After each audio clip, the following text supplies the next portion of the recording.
Феноменът държавна сигурност е много интересен и с оглед на обстоятелството, че никога преди една политическа полиция не е работила с такъв контингент от доносници.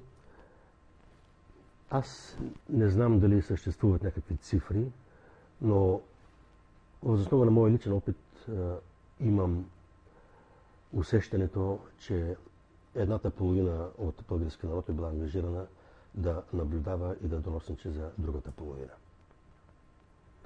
Това е едно много интересно явление, в исторически план уникално. Добре би било то никога да не се повтаря. Като говорихме с Жерминал за материала ми правописът на ДС психоаналитичен прочит, публикуване в книжка 10 2008 на списание Алтера, стана дума за това, че той малко не вярва на психоанализът. И че по някакъв начин психоанализата му се вижда леко повърхностна за такава дълбока тема, каквато е държавна сигурност и въобще службите на бившите тоталитарни режими. Аз съм съгласен с него, честно казано, защото психоанализата на мен специално ми беше някаква патерица, през която да се опитам да обгледам и да обговоря съвсем други неща, които са вършили тайните служби на комунистическите режими.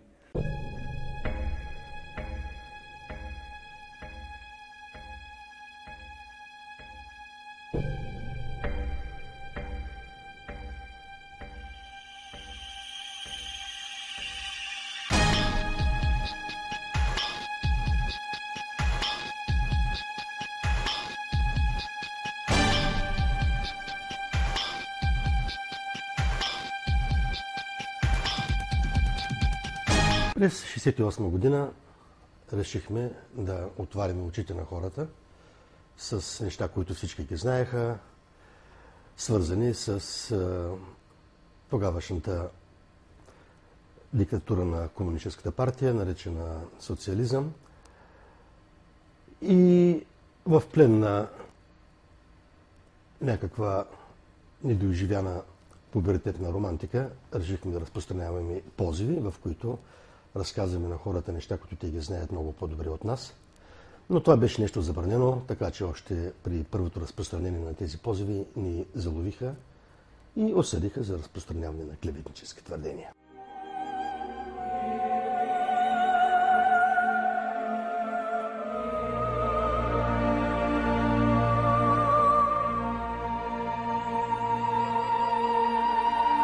Една малка група от момчета от Русе и аз бях в София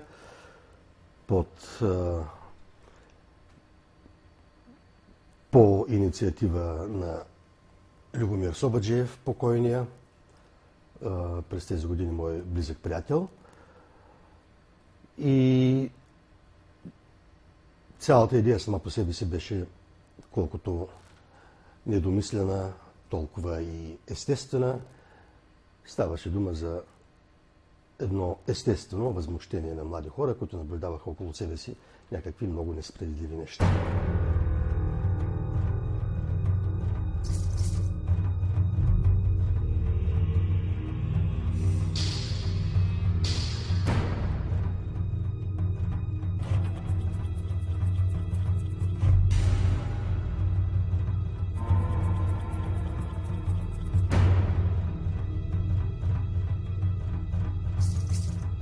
Пражката пролет през 1968 година изигра голяма роля, имаше голямо въздействие върху решението ни да пристъпим към някаква конспиративна дейност, колкото и невинна да е тя.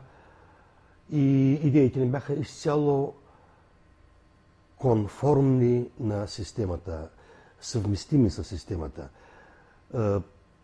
Поради това от днешна гледна точка е просто невероятно, че бяхме санкционирани толкова строго. Значи, тук не ставаше дума за някаква въоръжена борба или за реставрация на капитализма. Тези идеи ги нямахме.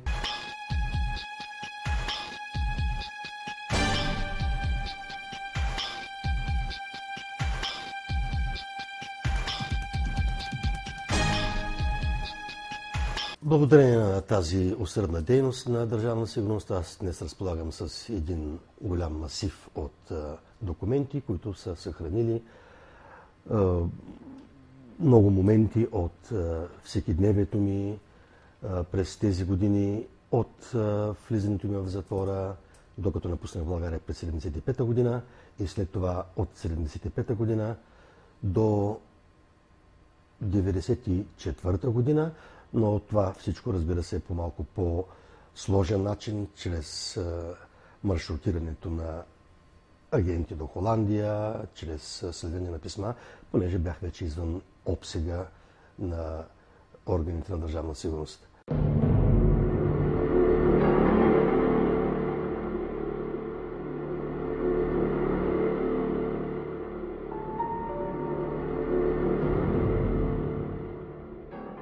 От дистанцията на изтеклите десетилетия, от позицията на един застаряващ човек на 63 години, тези документи придобиват една друга, почти идилична стойност. Те са една много интересна справка за мои пътувания, за мои разговори, за мои срещи, за хора, които съм забравил или полузабравил. Смисълът на книгата на Жерминал е точно в това, че той, както разкрива доносниците, но значи има нещо интересно там, че има иронията, но по някакъв начин има и чувството на съжаление към тези хора. Но към другите, тези, които са правили тези хора толкова ниски, толкова подли, толкова нещастни в тяхното битие, към тях определено има съвсем еднозначно отношение и то е отрицателно отношение. Това трябва да знаем. В тази Държавна сигурност е имало хора, които са правили така, че да превръщат другите в доносници. И те са най-големите виновници. Доносникът е жертва, а палачът е офицерът, който е превръщал обикновения човек в доносник.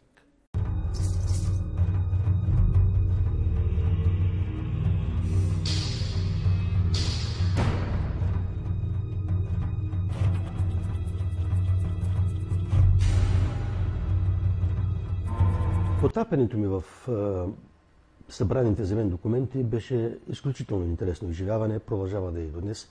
И аз затова не разбирам хората, които доброволно се отказват от тази възможност, ако предполагат, че и за тях има събрани документи.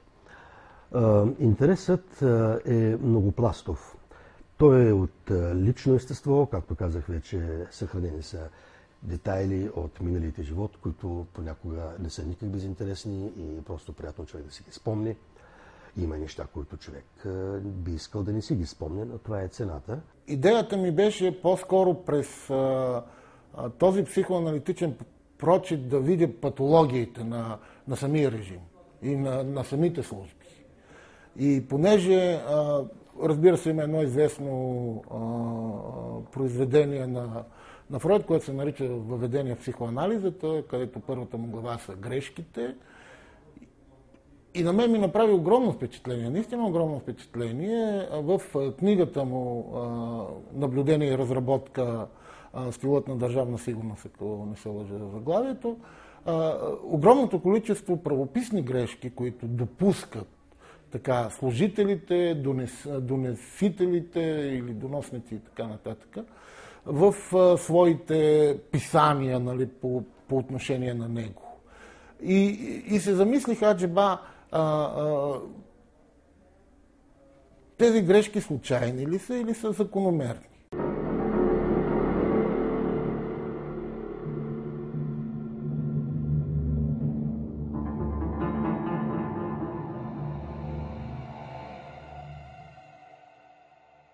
Като всеки човек, аз съм имал приятели през тези години, на които съм вярвал, в които съм имал доверие, защото майче и до ден днешен се ръководя от приятелството като от една фундаментална човешка ценност. Не знам, че това не е било така, че почти без изключение всички тези хора, които съм смятал за приятели, всъщност са работили на два фронта. Те са се държали към мен приятелски, солидарно, проявявали са съчувствие към мен, помагали са ми и същевременно са отчитали тази своя дейност на второ място в явочните квартири на Държавна сигурност с информация. Ако следваме Фройд, което правя, няма грешна грешка. Всички грешки са верни. И точно тая гледна точка, грешките в правописа на ДС, които са невероятно количество, всъщност издават по верен начин характера, смисъла и в някаква степен дълбоката битийна екзистенция на съществуването на тези служби. И правейки тези грешки, в някаква степен те самите се издават в собствената си патология, патологично съществуване, самите издават патологичния характер на настроя, на който са служили и в някаква степен издават патологичността на целите, на които по някакъв начин са се опитвали да изпълняват.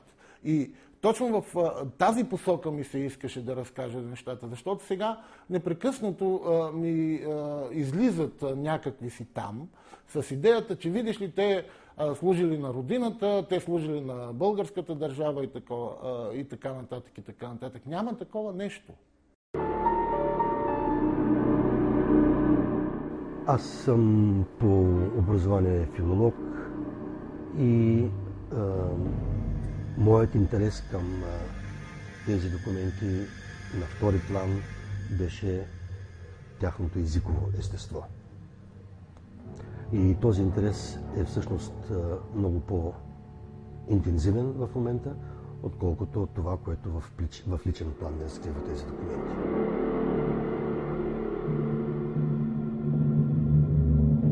Днес знам, че причината за този необясним на първи поглед интерес на Държавна сигурност към мен е бил отказа им да стана сътрудник.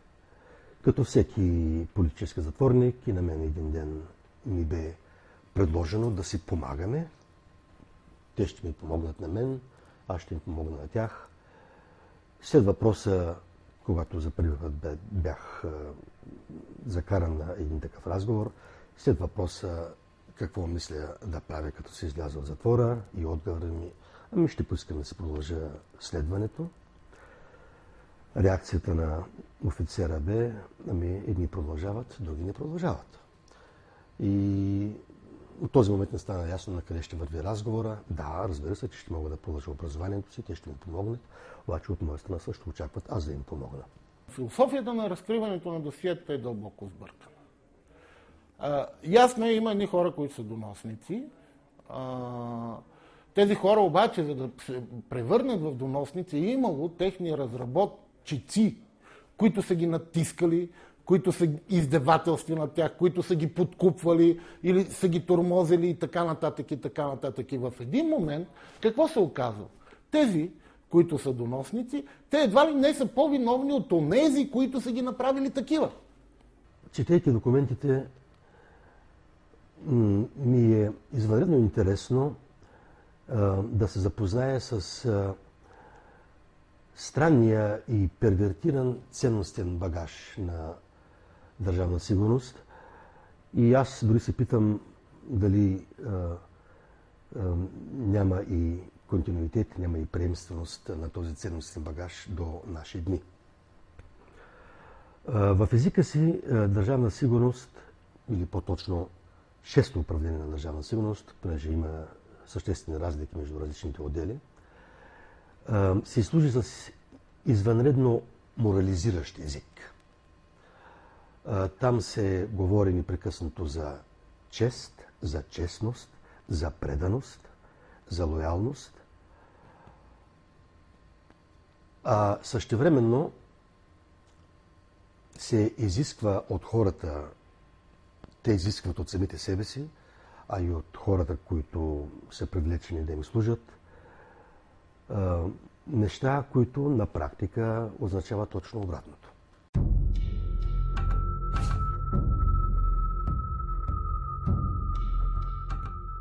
Например, дадено лице се е съгласило да им служи като доносник, получава си агентурното име и получава някакви задачи. И това лице се е съгласило от страх, понеже страхът, мисля, че беше основният мотив за тези съгласия. Но когато на дело трябва да пристъпи към изпълнение на конкретни задачи, а именно да донася за приятелите си, кой какво казал, какво мисли и какво възнамерява. И ако той не върши тази работа, те го проверяват както трябва, те го уличават в нечестност. Те казват, агент X или Y не е честен към нас.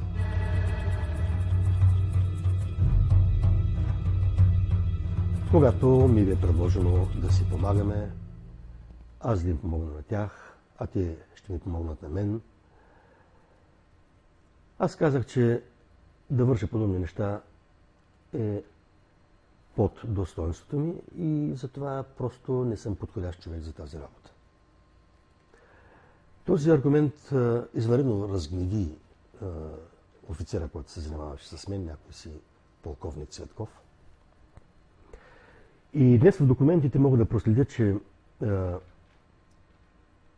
тази моя мотивировка непрекъснато се премята от справка към справка и е основната причина да се гледа на мен като на злостен враг. И това, което изважда Жерминал, поне според мен и според моето тълкуване, разбира се, е точно това.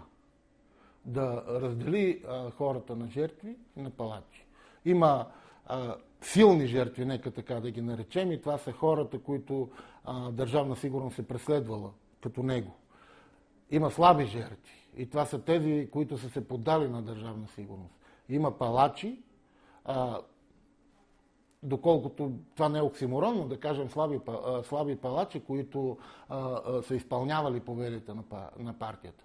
И силните палачи, тези, които са чертаяли точно един такъв механизъм на съществуване на държавата, на обществото и на целия социум. За апарата на Държавна сигурност аз бях съвършено безопасен. Освен това, по много начини съм им давал да разберат, че всъщност аз не съм лишен от определена доза опортунизъм. Аз би бил съгласен, например, да се държа като всички останали, ще ходя на манифестация, ще викам ура, само и само да ми позволят да си завърша образованието. Компромиси от моя страна имаше, готовност за компромиси имаше много. С изключение на едничко нещо, не желаях да доносничам.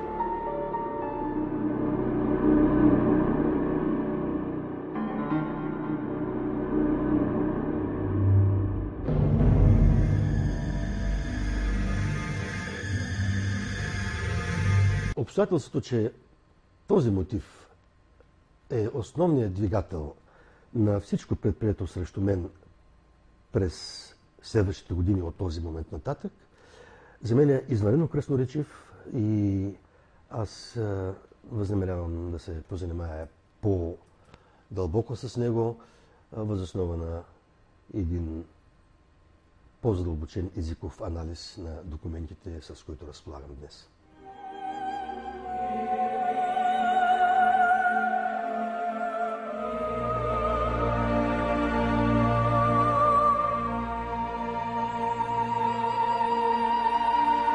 Когато ти предлагат сътрудничество с Държавна сигурност,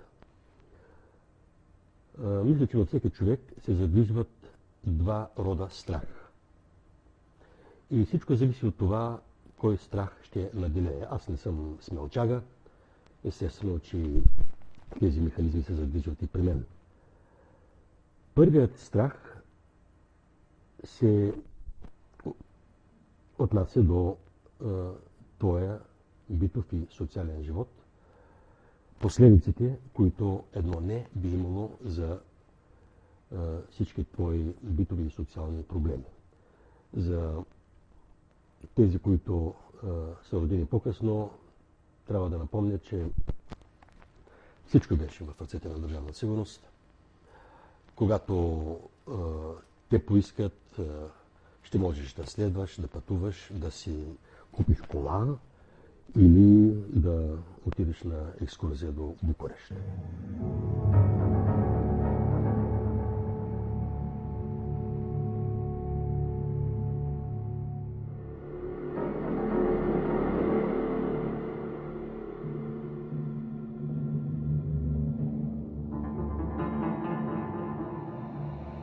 Естествено, че когато ти се отправи това предложение, се задейства страхът, че при отказ ти ще изгубиш всичко това, което си мислил да постигнеш в хода на твоята социална реализация като човек. Същевременно се задвижва и един втори страх. Всеки знае много добре, че доносничеството е нещо долно. И да ти го обличат в категория на чест, това не помага. Всеки знае, че е много по-честно и достойно да кажеш не. И тогава, като кажеш да, как ще гледаш от тук нататък в огледалото всяка сутрин? Не случайно там на едно място се казва, че видиш ли, всеки е длъжен да доносничи на Държавна сигурност. Това означава, че Държавна сигурност има абсолютното право да се намеси във всеки живот и да го превърне, ако не в свой слуга, то в свой обект, нали, който тя потиска. И има също един много важен абзац, в който Държавна сигурност дава начертания на своите, точно на своите палачи, на своите слаби палачи, тъй да ги наречем, който казва, значи, да се направи така, че той да не бъде назначен като учител в Смолян, да се направи така, че да му се обясни, че не може да продължи висшето си образование, понеже е неблагонадежден елемент, и да му се оформи някаква комбинация, че той да не се ожени за холандката. Това е такова блъскане в личния живот на човека.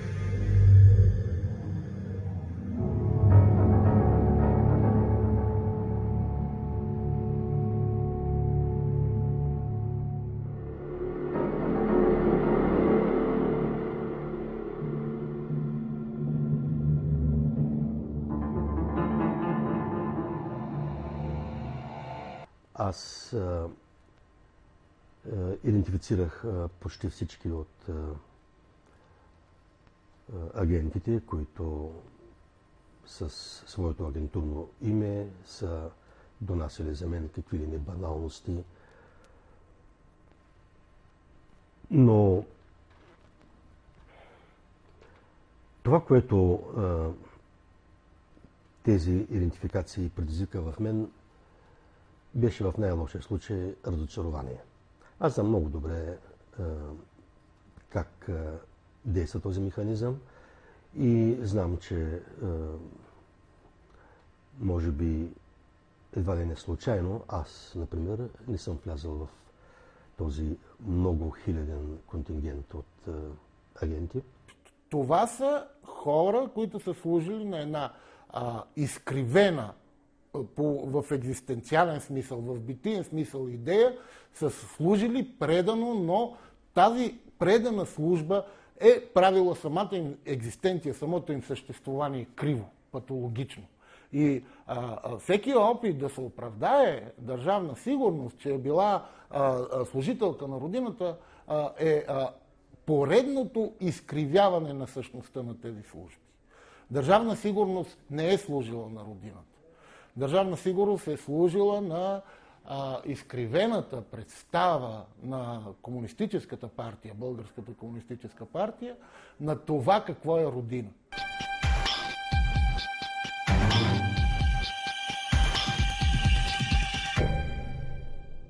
Неприятното е, че тези хора днес не искат да говорят за това. Аз мога да си го обясня до някъде. Обяснявам си го с обстоятелството, че В случая става действително дума за фундаментални морални категории, които се изкривяват неприятно в личната прография на човек, ако той трябва публично да изнесе това свое поведение. Голяма част от тези хора са подали на първия страх. Голяма част също така самоинициативно са предприели нещо подобно, за да си уредят живота за сметка на други. И това го има. Но тези, които са били заставени в положението на някакъв политически затворник или пък на човек заловен при опит за бягство или при подготовката си за опит за бягство и изнуден, за да му се спести отиването в затвора да подпише тази декларация, просто няма основание тези хора да мълчат.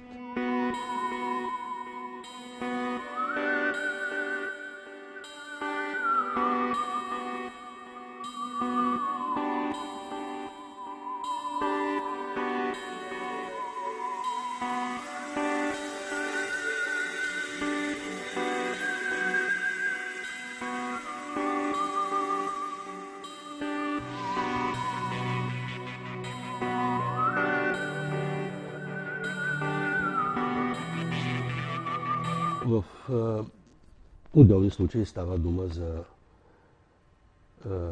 личности извънредно ценни за българската култура, за българската история, които по понятни причини, като примерно деца на български хора на науката, които се причисляват към буржуазния лагер, не са устояли на натиска и са дали съгласието си да работят в едно или друго направление. Тези хора биха били, с оглед на техния интелектуален потенциал до днес, да бъдат извънредно ценни за българската обществена култура, ако разкажат защо и как са се включили в дейността на тази изключително долна организация. Вместо това, те ще ти отговорят: 5 пари не дава. Това смятам за много недостойно.